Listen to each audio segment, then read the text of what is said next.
This is episode 290 of Mitolife Radio. I'm Matt Blackburn, and today we're going to do a solo show on why supplementation is necessary. If you follow me on social media, specifically Instagram, or follow the Mitolife page, you may have seen a video that was posted recently of myself talking about why it's necessary to take nutritional supplements in the modern world. I've noticed this trend, especially the last couple years, of people saying that supplements are a waste of money. Now, people have been saying this for a long time, but it seems like that camp has gotten louder in recent years. So this episode is dedicated to countering that stance. And even if I didn't own Mitolife, if I didn't sell supplements, I would still record this show because I would still be taking supplements myself, because I truly believe that they are absolutely required to achieve optimal health. So in this episode, I'm going to break down the main problems. I'm going to be citing an interesting study that I found on soil degradation in North America. And then I'm going to offer solutions, some of which are Mitolife supplements and many of which are not. A few years ago, I interviewed Jeff Lawton. He's a world-renowned permaculture expert. And I heard about him years ago when I was researching NPK fertilizer and the effects of that fertilizer on plants. NPK stands for nitrogen, phosphate, and potassium. I'll link the YouTube video below. And NPK fertilizer isn't inherently bad. It is the salt-based NPK fertilizer, as he talks about in the lecture, that actually bloats the plants, makes them weaker. They can't fight off infection or pests as well because plants naturally make chemicals to ward off insects. So salt causes water retention, and when the plants are retaining all of this water, their immune system falls, and then the farmer has to use all of these chemicals that we've heard about, the insecticides, the pesticides, the fungicides. And that's just one part of the story. I think when people talk about the need for supplements, what I often see on social media is they just say the soil's depleted, or maybe they'll go one step further and talk about how stress depletes magnesium and zinc and increases our needs for those nutrients. Or they'll talk about how heavy metals affect the soil. And all of that is true, but I think we should start from the beginning, which is the farming practices. And I'm going to talk about tilling and no-tilling and these other factors, but really the smoking gun is the history of Justus von Liebig and this harsh NPK fertilizer that was sold to humanity worldwide that essentially poisons the plants. And then you start layering on top of this industrial revolution acid rain. So burning coal and factories creates air pollution. Air pollution goes up into the atmosphere, combines with droplets of water, and creates nitric oxide and sulfur dioxide. And either through acid rain or through dry deposition, what comes up must come down, and it comes down right on our soil, right on your outdoor raised bed garden, comes down into your aquifers, into your springs, your wells. I know up here, people have this fantasy that these aquifers are deep underground, but this summer, it was the first summer where I actually had air coming out of my spigots. And that means that the aquifer was starting to run dry. So how does it get replenished? It gets replenished through this thing called the hydrological cycle, from rain, from snow melt. And these things are not pure, absolutely not pure. And I know Jeff is a fan of drinking rainwater. I think that's a really bad idea. I would definitely not do that because of acid rain, unless, of course, it's an emergency. But if you are using a catchment system as your water source, you definitely want to filter it, and ideally filter it twice. Once with a whole home filter, which is, you don't have to spend thousands and thousands of dollars. If it's just rain or a well or a spring, just a couple $1,000s will suffice for maybe some carbon, some sediment filtration, maybe UV, and then get your hardcore drinking water filter like a Mitolife under-counter filter. That would be my personal strategy if I was using rainwater directly to run through my faucets, to bathe in, to drink. I would definitely run it through some filters first. But getting back to the subject, I feel like nobody talks about this stuff. The 1-2 punch of salt-based, which is the key, NPK fertilizer plus acid rain. That combination does such a number on the quality of our produce. And this is why carnivore is trending so much, the carnivore diet, because people get to sidestep the problems that come with even organic produce. Certified organic is kind of just a buzz phrase. It doesn't mean much when the farmers are using these practices. And remember, there are organic pesticides and organic fungicides and larvicides and all these chemicals. Just because it's certified organic doesn't mean that it's pure. And then there's this whole topic of biosludge, biosolids, basically sludge or waste that comes from sewage treatment plants or wastewater treatment plants. And the EPA has documented over 19 billion pounds of biosludge has been used as fertilizer since 2016 in 41 states. More than 700 pollutants have been found in these biosolids, and one of them is PFAs. You might have heard about forever chemicals that are linked to kidney, testicular, pancreatic, and many other cancers. Michigan is one state that they've found high amounts of PFAs in the city water and the well water. And one farmer, Jason Grostick in Michigan, actually had his 300-acre farm shut down after they found that his water, his cattle were contaminated with PFAs, PFOs, and PFOA chemicals. And in this particular instance, he was involved in a study on his farm with biosolids. So it was free fertilizer, but he didn't know that the fertilizer contained a significant amount of these forever chemicals. So Michigan Department of Health concluded that prolonged consumption of beef from his farm could increase PFOs levels in the human body, so he was shut down. Similar stories have happened in the state of Maine and also in New Mexico. So we have salt-based NPK fertilizer that makes the plants bloat. They retain water, their immune system tanks. Then you need all of these chemicals to resist the problems that occur because of that. And I glossed over acid rain a little bit. So what's the effect of acid rain on produce? Well, it kills the microbes in the soil. It mutates the microbes because you have acidic ones and alkaline ones, and it affects them both.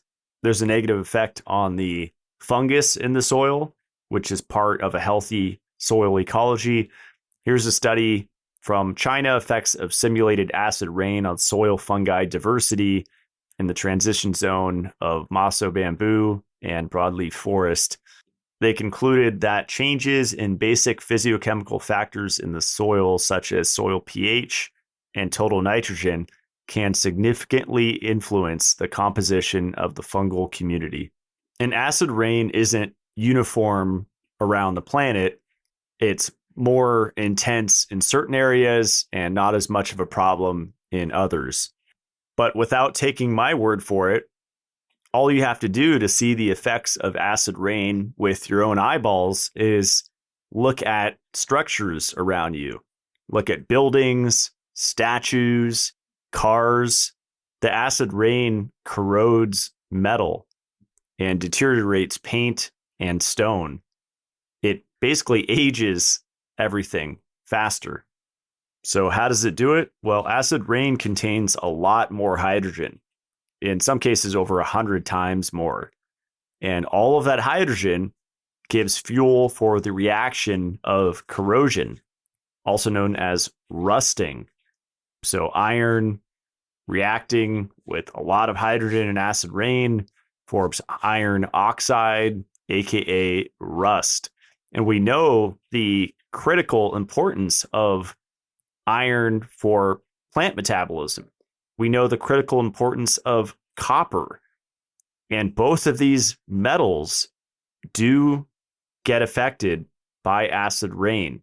And then you have the effect of acid rain increasing the solubility and mobility of heavy metals, including aluminum, cadmium, lead, chromium, manganese, and nickel. And this is the point that many hair tissue mineral analysis practitioners use when people ask, where are all the metals coming from and why is everybody dysregulated at the mineral level? Back to that question, why are nutritional supplements necessary? Why can't we just get it all from our food? Well, this is one of the many reasons. Acid rain mobilizes metals from the soil, and that creates excess metals in your produce, and that creates excess metals in you. And the real problem is that these metals compete and will displace essential nutrients like copper, zinc, magnesium, and minerals are the spark plugs of life. So for enzymes to work, these electrical reactions, they require minerals. And when the metals get in there and replace the beneficial minerals, some of the enzymes will still work, but you won't be running on all cylinders. You won't be playing with a full deck of cards. And that's most of the people on the planet today. And it gets even more complex. I recommend going back and listening to the shows that I did with Clark on heavy metals. I also did a great one with Robert Seelig. And it gets really complicated because the metals don't just compete with one mineral. One metal can compete with multiple minerals at one time. And that creates a really complex dysregulation that you really just can't supplement a few things and think that you're good. That's why I've always talked about strategic supplementation. During COVID times, everyone was slamming zinc and vitamin D like no tomorrow. And I was always reminding people, I don't know how many people were listening, that, hey, there's a relationship with zinc and copper. You probably want to make sure you're getting copper too if you're megadosing zinc to protect yourself from viral infection. And with vitamin D, I've seen it create heart problems in people because they're megadosing vitamin D, D3, and they're magnesium deficient to begin with. And you need magnesium to convert vitamin D. And you also need enough vitamin A. And that deficiency is very common in people, especially people like myself that genetically I can't convert beta carotene efficiently to vitamin A. So my vitamin A requirements are higher. And yes, I enjoy dairy and I eat quite a bit of butter, but I also supplement with beef liver and Rosita cod liver oil. Both are really rich sources of retinol or vitamin A. And these metals will actually tax our system and create oxidative stress. And so our vitamin requirements are higher. So not only is it acid rain equal heavy metal exposure, but acid rain, heavy metals, oxidative stress, and depleted vitamin status. I'm talking about all of the B vitamins, vitamin C, vitamin A, D, E, and K. And a lot of people, especially those that just dabble in nutritional supplements, and maybe they're on the Costco protocol of fish oil and coenzyme Q10. And I know because I talk to people on the street all the time. When I fly down to see my family, the airport, I survey people constantly.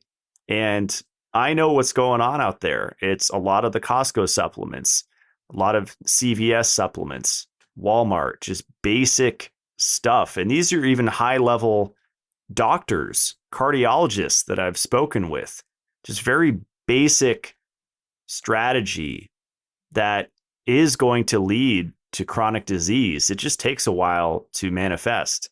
A few days ago, I had my friend visit that sets up my security camera systems. And whenever I get the chance to scan somebody with the Allego scan and continually prove to myself that it's actually accurate and it's not just a quantum scan, that it's actually scientific and measurable. And for those of you that don't know, it's called spectrophotometry. And you could find a practitioner in your area. It shines light on 4 points on your hand, and it sees the reflection, the absorption and reflection of the light. And you could actually assess heavy metal status, vitamin and mineral status, just from a non-invasive instant readout. And I scanned my friend, and he had the highest mercury that I had seen yet. And I asked him, have you had mercury fillings? And he said, yes, I still have them. He did not ask me how to get rid of it, so I didn't say a word because I don't share information if I'm not asked about it. But with mercury, you have to be aware that it will actually replace several nutrients: iodine, calcium, zinc, selenium. So in his mind, I just assume that he was thinking if he just removes the mercury fillings, then the problem will be solved. But that is just step one. And the next steps would be actually replenishing the lost calcium, iodine, zinc, and selenium over probably decades of him having those fillings. So that's just one example. And of course, that's from dental exposure. But the same exposure is occurring with the state of our soil, with the salt-based NPK fertilizer and specifically the acid rain. We are getting higher metal exposure even if you eat USDA certified organic food. Once again, I think this is the reason why the carnivore diet is trending, because at some level, people are realizing that the plants are poisoned. Unless you're growing them at home yourself, covered from open air inside a building with filtered water and fertilizing it correctly and safely, and all of the complexity that goes into growing food, unfortunately, in these modern times, unless you're doing all of that, if you're living like a normal human being and going out to eat and socializing and eating vegetables outside of your home or at your home, your vegetables are sourced from the health food store.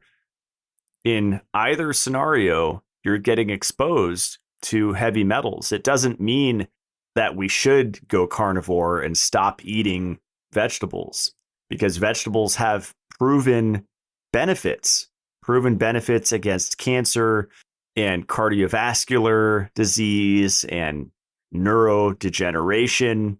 Plant compounds do that. But unfortunately, in modern times, they also come with this metal exposure. So my recommendation is don't go carnivore, be a human being, eat a balanced diet, fruits, vegetables, meat, dairy, but just be aware that you are getting exposure every day. And my personal strategy is to slowly work towards sovereignty and obviously the homesteading movement on social media is super trendy right now. I don't think that everybody has to live the trad life, homesteading lifestyle. I don't think that's the ideal. I think the ideal is that we get really smart farmers that start to grow food for their community. You say, oh, Matt, farmers markets. What are you talking about? That's what you're describing. Just go to farmers markets. Well, how many of those farmers are watering their soil with filtered water?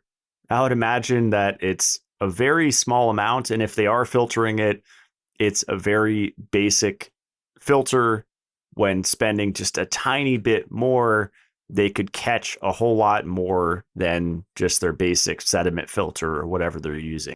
Quick example, for those of you that aren't aware, I'm moving into a bunker next year. I purchased an underground bunker, and it was pretty big, almost 5,000 square feet, and it was recently pressure washed. And I saw what water filtration they were using there when it was actually built out. And it was just a very tiny 10-inch cartridge. And in the last couple of weeks, I recently made the well live right there, and it was chock full of iron, a lot of stuff in that water, but significant iron content. That little filter definitely didn't cut it. And I've seen this with my own eyes time and time again with these little tiny filters that people are using. So I don't imagine that the average farmer at your farmer's market is filtering the water. I don't imagine that they're aware of acid rain. And you might be wondering, how do you filter out acid rain? Well, what I use in the Mitolife 7-stage filter, it's called deionization. And it's dual deionization. So it's called cation and anion resin filters. And those will actually remove the acids. Now, does everybody need to go to that level? Do all the farmers need to go to that level? It'd be great, but it is an investment, and you do need to keep up on a schedule of replacing that filtration media. So is it practical as it stands now with people just getting by with the current economy? I don't think so. But I think when the demand is there, when enough awareness is present, then people will demand it. And I think this whole water thing, I mean, it's like the movie Idiocracy. If you haven't seen the movie Idiocracy, go back and watch it, because we just had the Republican National Convention and Hulk Hogan was up on stage ripping his shirt off.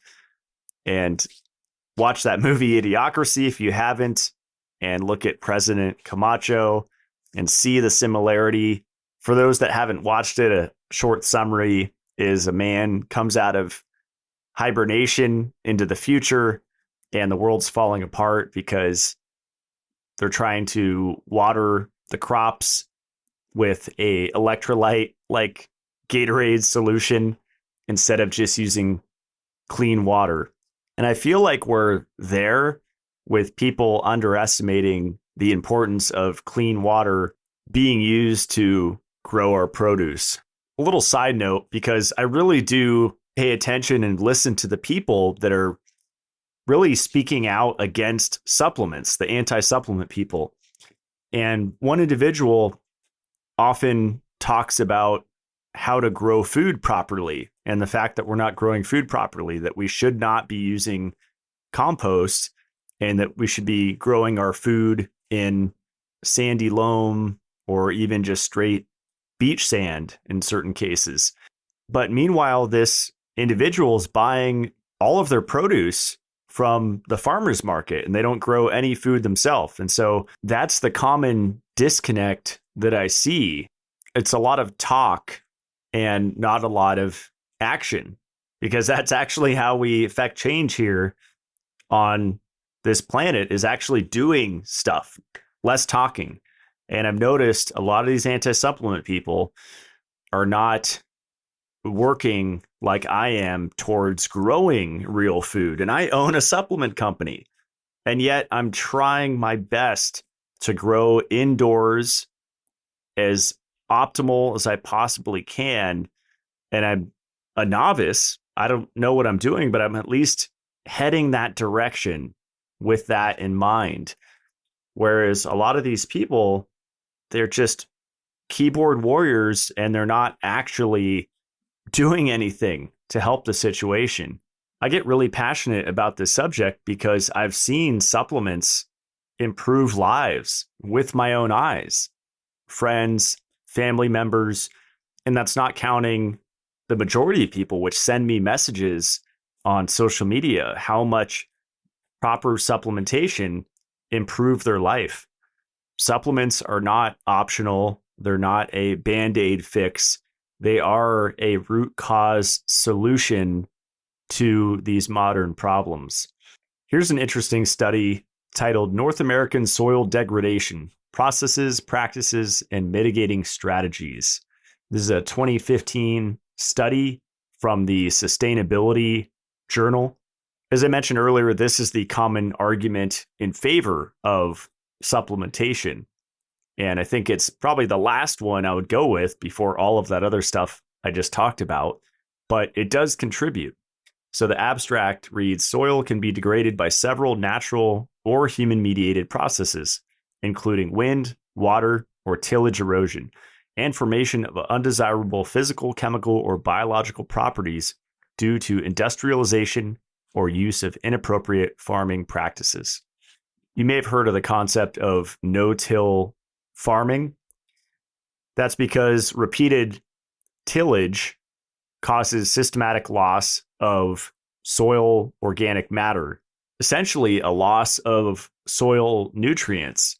And the interesting thing about this particular study is they found that over the years, the carbon content lowers with or without tilling. Tilling is worse, but even with the no-till method, there is still a decrease in the amount of carbon over time. The carbon cycle is where carbon moves between plants, microbes, and animals. And with less carbon, that would disrupt that process, so thereby less nutrition in the food. Other contributors to why this is happening is urbanization and all of the environmental toxins that are released from urban environments.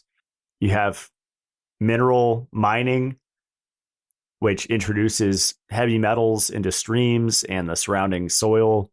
So the metals come in through mining and even smelting.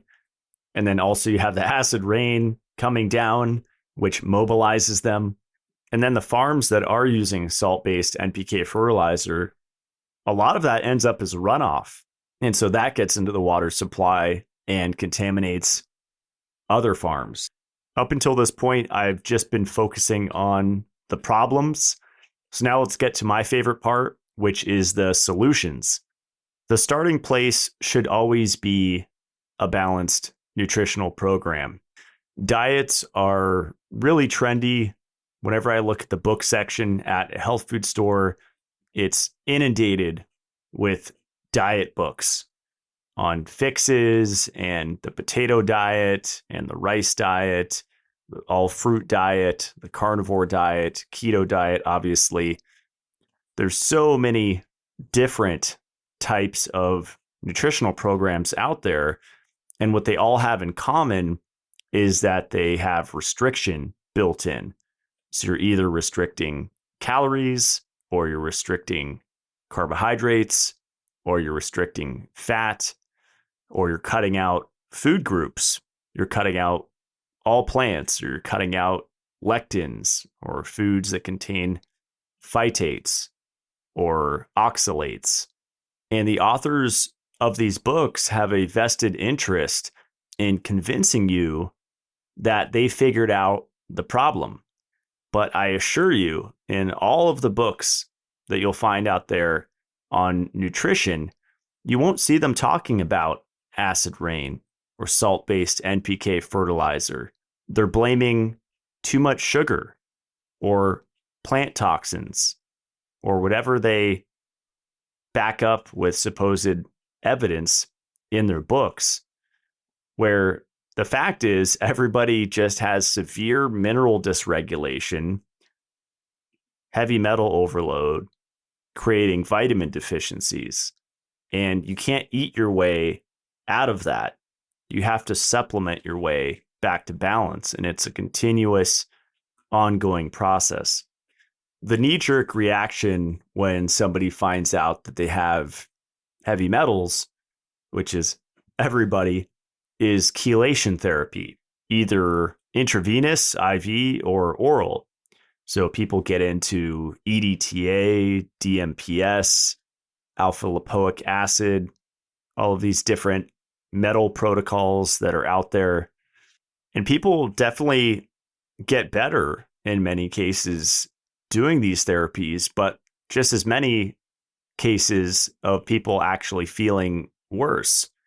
And the reason for that is they're just stripping the metals out. And as I mentioned earlier, the metals take the place of beneficial minerals like magnesium, zinc, copper.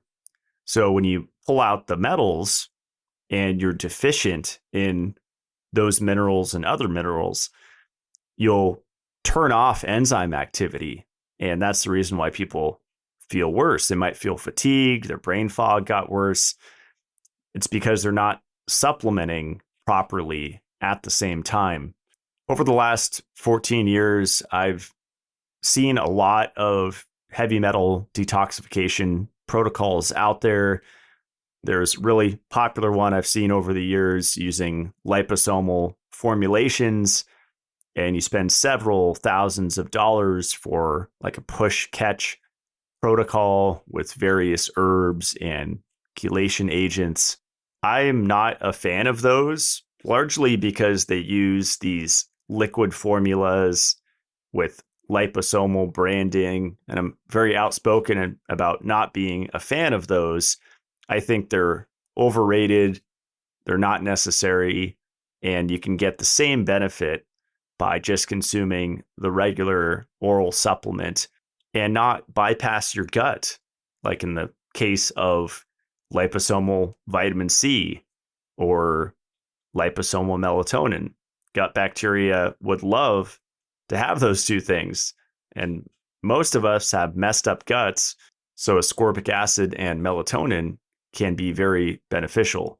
Just the plain material, no slow timed release, whatever, just plain old L-ascorbic acid from non-GMO corn and plain melatonin powder.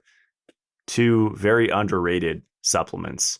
And by the way, melatonin is a very potent heavy metal chelator. There are several studies showing that when you dose plants that are stressed from excess heavy metals in the soil with melatonin, that you actually have an increase in antioxidant levels in the plants.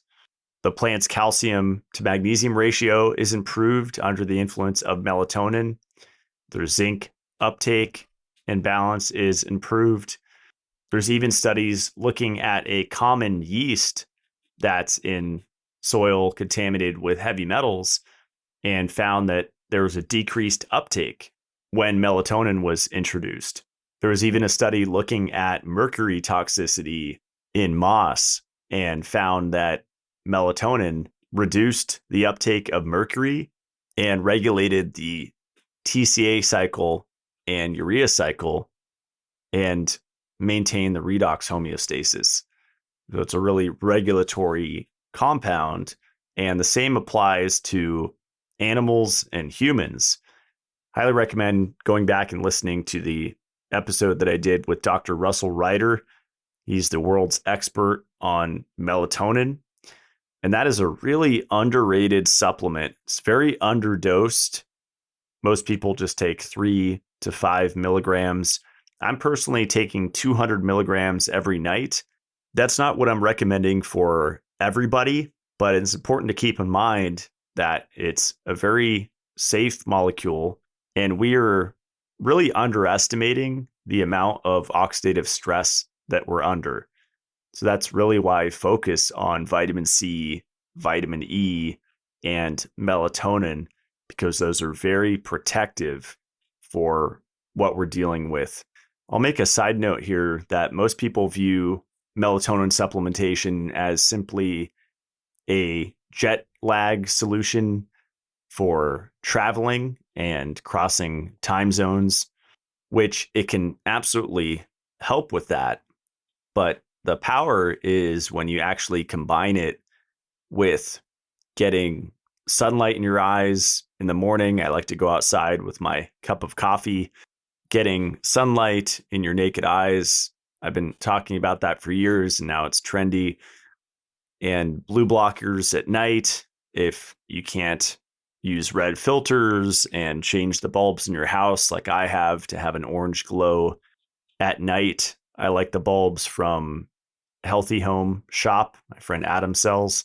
That is really the power of oral melatonin supplementation, is when you're minding your light environment to the best of your ability, and then you take it right before bed. I've been tracking my sleep with the Oura Ring, and it is consistently improving.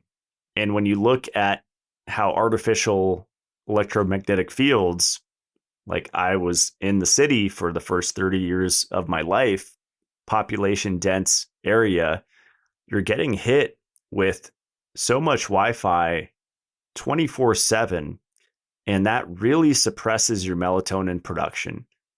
And getting light in your eyes and blocking blue light at night is simply not enough. You have to combine it with oral melatonin.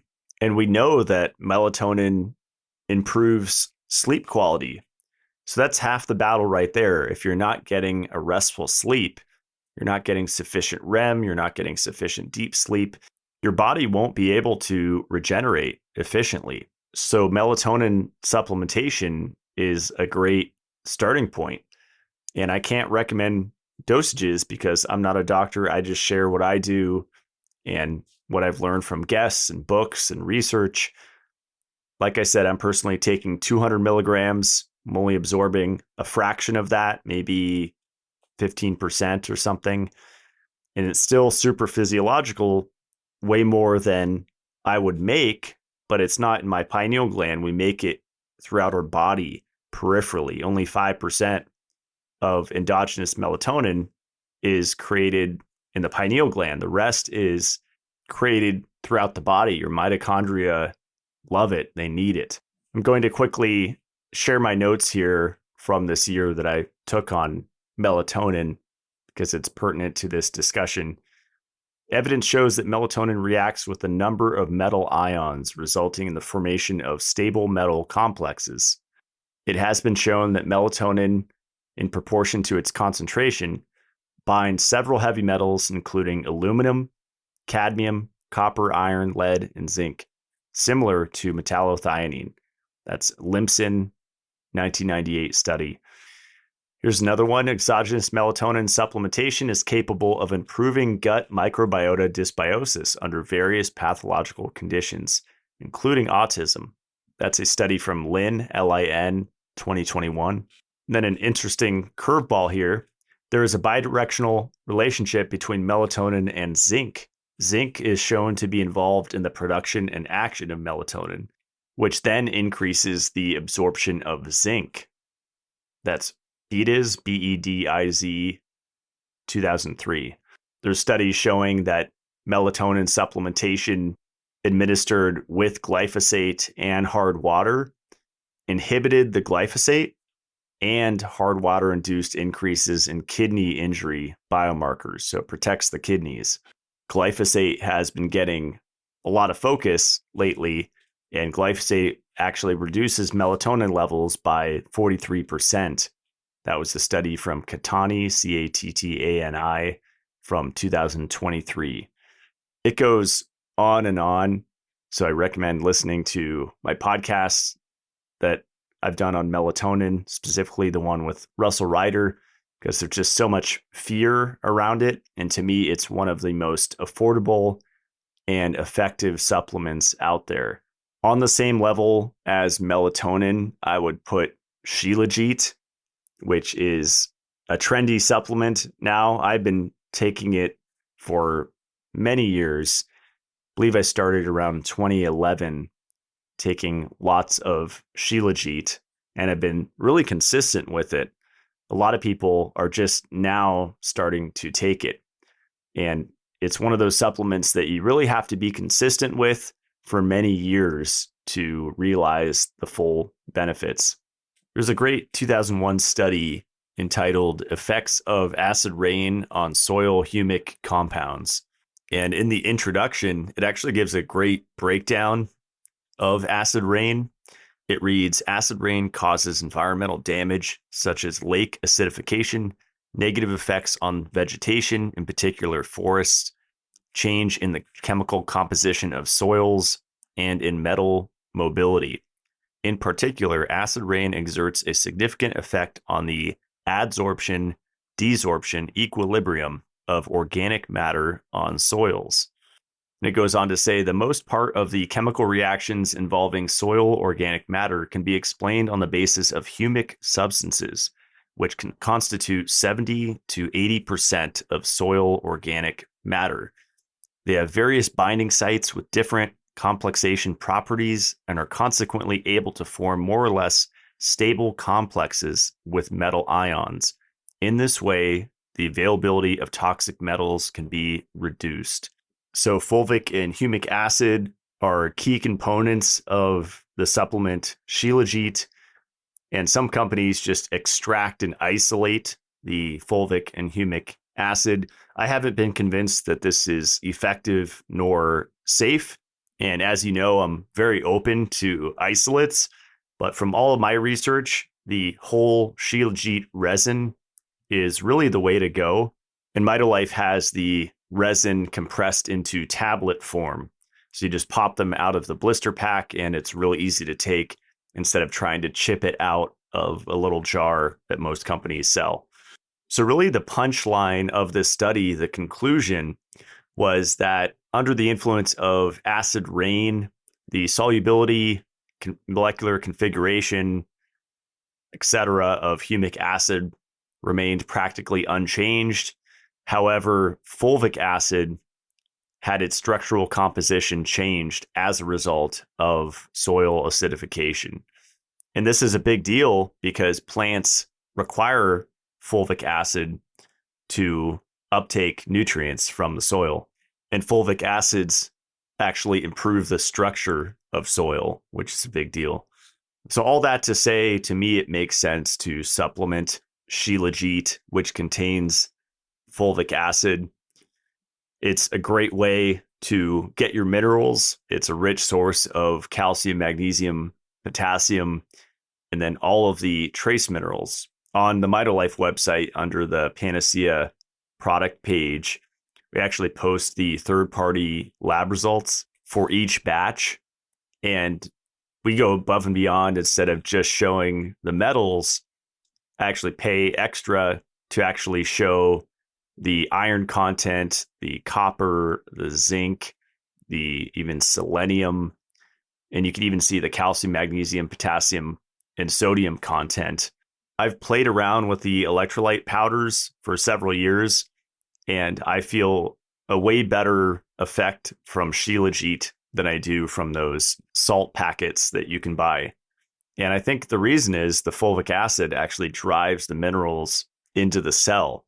Whereas with the electrolyte powders, there's no ensuring that it's actually going to get out of your serum and enter into the cells. So a non-Mitolife supplement that I would recommend as a solution for all of these issues is Zeolite, and not liquid zeolite, not nano zeolite, but plain zeolite powder that's been tested for purity. So I interviewed Jeff Hoyt of Zeolite Labs, and I was really impressed with the depth of education that he provides. There's so much fear around zeolite, and similar to Shilajit, the market is inundated with so many inferior products that it's difficult to sift through it all and find the good stuff. So his stuff is the good stuff. It's called Zeocharge, and I've been taking 6 scoops of it for most of this year, every day 30 grams of zeolite, which is considered a megadose. And that's part of his whole protocol and theory, that it's the underdosing that causes a lot of the issues with Herxheimer's reactions and people feeling bad when they take zeolite. It's because they're not taking enough, because you can't get enough in the nano products and in the liquid products. Whereas with the powder, you're getting a significant amount. You're introducing all of these cages to the body that don't just strip the body of metals and leave the sites empty. It actually has a swapping mechanism. And that was the most fascinating thing that Jeff introduced to me on that show, was this idea of the zeolite cage containing beneficial minerals, magnesium, calcium, potassium. And when it encounters a metal, it will actually exchange from what it has inside its cage and put the beneficial mineral where it was supposed to be. I just recently interviewed a legend in the hair tissue mineral analysis space, and he was not aware of that process.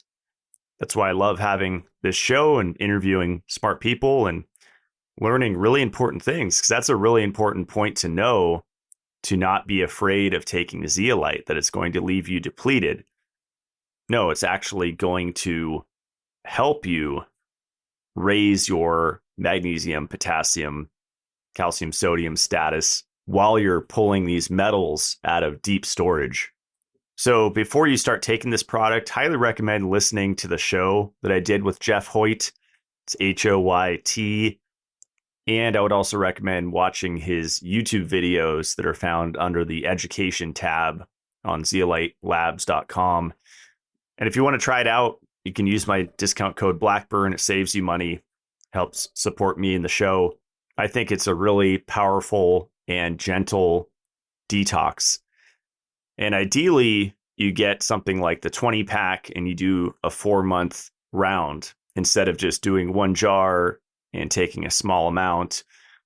It's better to take more and do it consistently if you can, but do as much as finances allow, obviously. Whether it's hair tissue mineral analysis testing, or as I mentioned earlier, the oligoscan with spectrophotometry, everybody has metals because of the problems that I talked about earlier. So ZeoCharge is an excellent way to start pulling those out of the body. I won't get into it in this show, but when you research soil toxicity and heavy metal toxicity in the soil, you'll often see copper come up. And there's a lot of talk about copper toxicity. I've talked quite a bit about copper for the last 4 years on this show, both positive and negative. And it's one of the most complex topics because all of these nutrients work together. They don't work in isolation. So at a very basic, the most ground level, copper is obviously connected to zinc with a ratio. But when you start to take it further, you also have copper connected with iron. You have copper connected with vitamin A. You have copper connected with vitamin C. There are a whole lot of complex interactions going on. And I don't think everybody needs to understand every little minutia of every complex interaction, but it's helpful for practitioners to know, to be more impactful in helping people to understand these interactions. And from my experience, from my research, it is better to take higher zinc. I love zinc carnosine, and a small amount of copper, especially if you're going to be taking, say, over 16 milligrams of zinc, like higher dosing at 30, 50, 60 milligrams of zinc a day.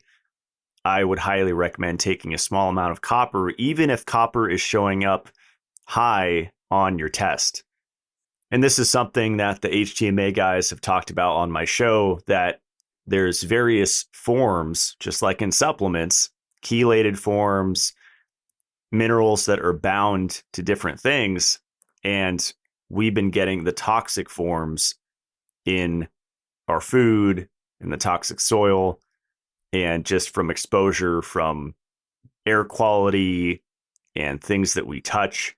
And a lot of these elements, like I mentioned manganese earlier, that element is not inherently toxic. It's actually really important for various biological functions: carbohydrate metabolism, bone health, cholesterol regulation. But it's all about the form. And I think a great strategy is taking chelator agents, gentle ones such as zeolite, maybe high dose melatonin, if you're drawn to that, in combination with zinc supplementation, small amount of copper, magnesium supplementation, which that's another supplement that I recommend. In fact, that is one of the main supplements that I started with. It was magnesium and Shilajit. I just hammered those two hard. And I was taking other supplements for the last 14 years, but I heavily focused on those two. And whenever I meet people on the street and we get to talking about supplements and they ask me questions, if I could only take one or two things, what would you recommend? People often ask me, it is magnesium and Shilajit. Ideally, you're taking more than that because those are not enough to take care of all the problems, but they are so broad acting that they actually give you the most bang for your buck. About 42% of the enzymes in your body are magnesium dependent. It's about 3,700 enzymatic reactions. It's a natural metal chelator, so magnesium is protective against mercury, lead, cadmium, aluminum, arsenic, beryllium, and nickel. That's a Bulat, B-U-L-A-T et al. 2012 study. Magnesium's involved in learning and memory, maintaining blood pressure, bone health, blood sugar, reducing anxiety, maintaining normal heart rhythms, increasing exercise performance, reducing pain, DNA repair. One of my favorite benefits of magnesium is that it's a natural calcium channel blocker, which is great if you live in a city because man-made EMFs open up calcium channels. This is the work of Martin Pall. Calcium goes into the cell, and that's a stress response. So magnesium is your natural internal EMF protector. Another supplement that I highly recommend in the context of heavy metal toxicity and the problems that I talked about is zinc, and specifically zinc bound to the amino acid L-carnosine. When I started supplementing zinc, I tried various different forms: citrate, bisglycinate, and I noticed that a lot of them gave me nausea, especially if I took them on an empty stomach. But when I switched over to zinc carnosine, which is very soothing on the gut, I could actually even take one capsule on an empty stomach and not feel any nausea whatsoever. So that started me down on the path of researching zinc carnosine and eventually coming out with it as a Mitolife supplement because of all its benefits being anti-glycation. It's been used to treat gastric ulcers and gastritis, healing mucosal lesions. It's anti-inflammatory. It's been used for inflammatory bowel disease. It's a very powerful antioxidant. It supports wound healing. One study from 2015 in the Nutrients journal called Dietary Strategies for the Treatment of Cadmium and Lead Toxicity reads, zinc is one of the most well-studied essential minerals for the alleviation of heavy metal toxicity. As zinc has similar chemical and physical properties to cadmium and lead, it competes for the binding sites of metal, absorptive, and enzymatic proteins. Intake of zinc induces the synthesis of metallothionein, a low molecular weight protein that has a high affinity for cadmium and causes detoxification by binding cadmium. Moreover, zinc intake has been reported to alleviate the oxidative stress caused by cadmium and lead exposure, which may be due to zinc's functionality as a cofactor of the antioxidant enzyme copper zinc superoxide dismutase. And that is one of many reasons why you would not just want to supplement zinc on its own long term. And you want to take copper with it because you need both copper and zinc to make that super antioxidant SOD. So I offer two different versions currently. I came out with a new zinc that includes a small amount, 2 milligrams per capsule of copper orotate. So it's copper bound to orotic acid, which used to be called a B vitamin. And orotic acid by itself has a ton of benefits. But going back to zinc for a second, as I mentioned earlier, cadmium and lead are big issues in the soil from industrial activity, goes up into the air, ends up in our water, ends up in the soil. And pretty much everybody is exposed on the planet to cadmium and lead. Therefore, everybody should be taking zinc consistently to combat that. And as I've been talking about for the last couple of years, iron deficiency is a real issue. Some people are iron overloaded, but a lot of people are iron deficient. And iron deficiency actually makes cadmium toxicity worse because cadmium competes with iron for access to metal uptake transporters, including DMT1 and MTP1. So iron deficiency actually upregulates the expression of divalent metal transporter 1 or DMT1, and that increases cadmium absorption. And iron deficiency also increases lead toxicity.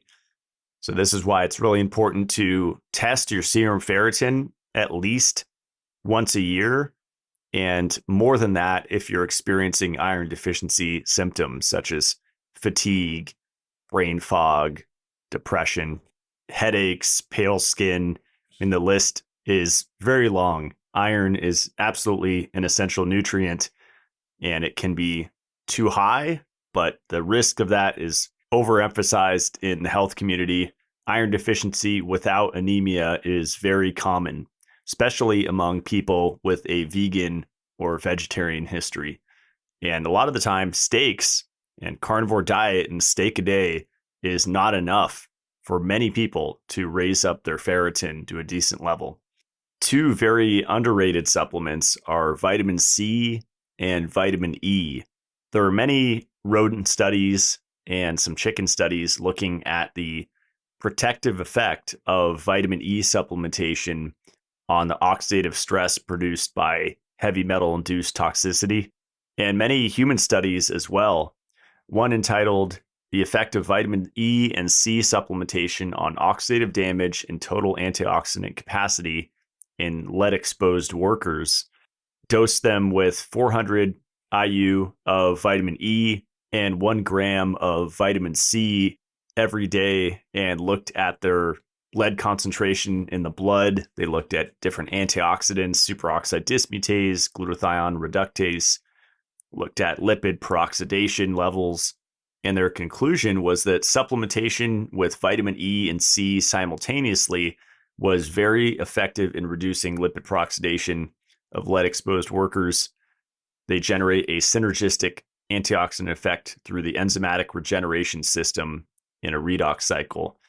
And an interesting point in the study is they noted other studies that said some authors have observed a reduction in blood lead concentration, mostly in animal models, suggesting a chelation effect with vitamin C.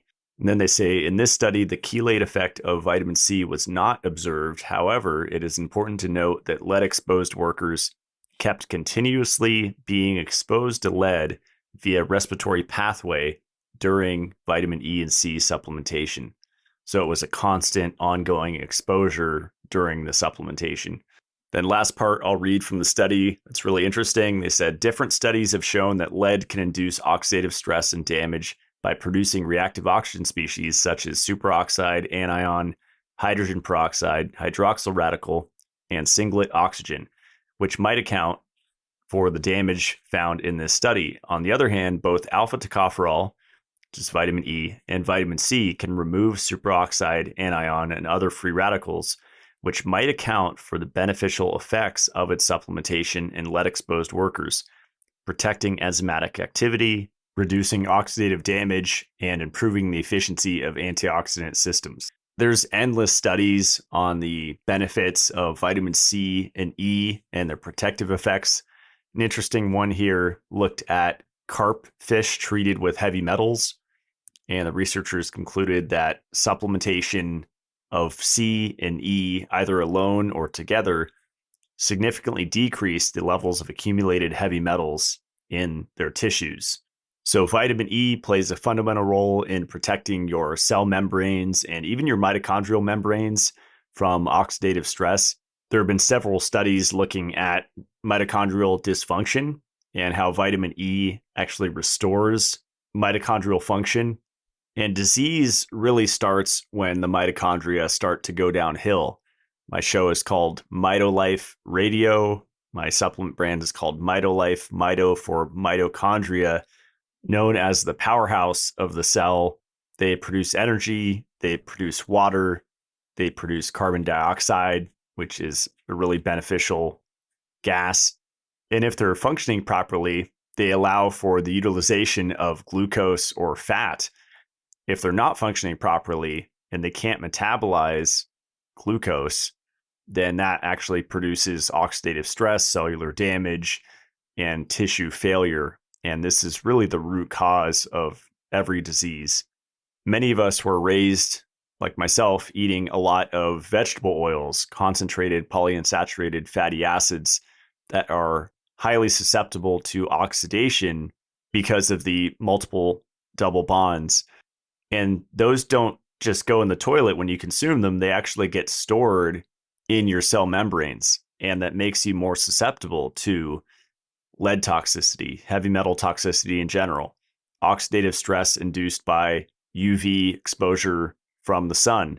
You get hit harder when you go out to eat with friends and you're eating questionable ingredients. You will have less defenses against whatever crazy oils they're cooking in. So for the last 4 or 5 years, I've been beating the drum of vitamin E, shouting from the mountaintops that it's very beneficial to supplement vitamin E every single day because it actually reduces oxidative stress at the mitochondrial level. There's actually a 5-fold decrease in hydrogen peroxide production, one study showed in the mitochondria, with vitamin E. And there's something called vitamin E recycling that vitamin C, or ascorbic acid, takes part in. So when vitamin E donates an electron to neutralize a free radical, vitamin C will actually jump in and regenerate vitamin E after it's been depleted back to its original form. And this is one of the reasons why these two supplements, these two vitamins, are so synergistic. You might want to go back and listen to my show on whole food vitamin C and if it's better than isolated vitamin C. I'm in favor of isolated vitamin C. Some people feel better on the whole food, and that's fine. But I found the high concentration of ascorbic acid combined with vitamin E every day has felt amazing. I've felt it in my brain. I just feel overall better with that combination. Where people get vitamin C wrong is they tend to go for the liposomal forms, the sodium ascorbates. People think IV, intravenous vitamin C is the best way to go when you could get actually nearly identical effect just from supplementing plain old ascorbic acid powder or encapsulated ascorbic acid in low, consistent doses. That is really the key. What that's going to do is keep your plasma level of ascorbate elevated. And if you keep your plasma ascorbate level elevated, what happens is that starts moving into your tissues. So there's this misconception that vitamin C is not stored in the body. That is actually a half-truth. It is definitely stored in the body. It's found in your adrenals. It's found in your eyeballs. It's found in your mitochondria. It's one of the most underrated supplements, and most people just take it when they're sick. That is the wrong way to supplement vitamin C. There's many more supplements I could talk about. Obviously, drinking clean water is really important. I sell a 7-stage water filter that I built from scratch. with my friends. Grounding, rod to earth is really powerful, also known as earthing. Very good natural blood cleaner and just overall support for the body's electrical system. Neurological support, big fan of jellyfish collagen. I like a microalgae extract of Phyodactylum tricornidum. It's called Brain Fit, and it's an extract that contains fucoxanthin, which is a really powerful molecule that has amazing neurological effects. The list goes on and on. Beef liver, oyster. It really is the more the better. You just never want to get overwhelmed. And I think the best way to prevent being overwhelmed is to just have a plan in place, have things organized. I have my supplement bottles on a lazy Susan type thing in my cupboard, so I could just spin it around, and I have my top supplements that I take front and center, and it's really easy to remember to take them every single day. I'll conclude in just saying that the proof is in the testimonials with supplements. I hear them firsthand, in person, face to face. People send me messages all the time on how supplements have changed their life. The problem is there's been so much noise and marketing in the nutritional supplement space that the dust has been kicked up metaphorically, and it's hard to see what's going on. So my intention with this show, with social media, my Instagram, my work in general, is to bring awareness to the things that actually matter, and most importantly, offer tangible, useful solutions to those problems.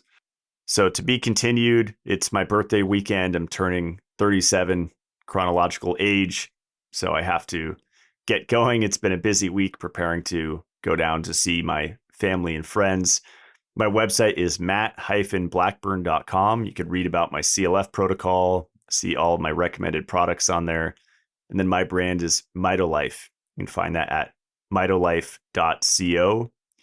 We have a lot of products, coffee, shampoo and conditioner that are very clean, grounding sheets, the best under-counter water filtration unit on the market, an amazing shower filter. That's actually a great place to start with a lot of these problems that I mentioned in this show. You absolutely must filter your bathing water. That is a really low-hanging fruit to take care of. And then I offer a bunch of different supplements, and I'm actually working on reformulating the probiotic. So I'm excited to share that. It should be out in the next few months. So that's all. If you enjoyed the show, please share it with your family and friends, and I'll see you guys next Friday. Stay supercharged.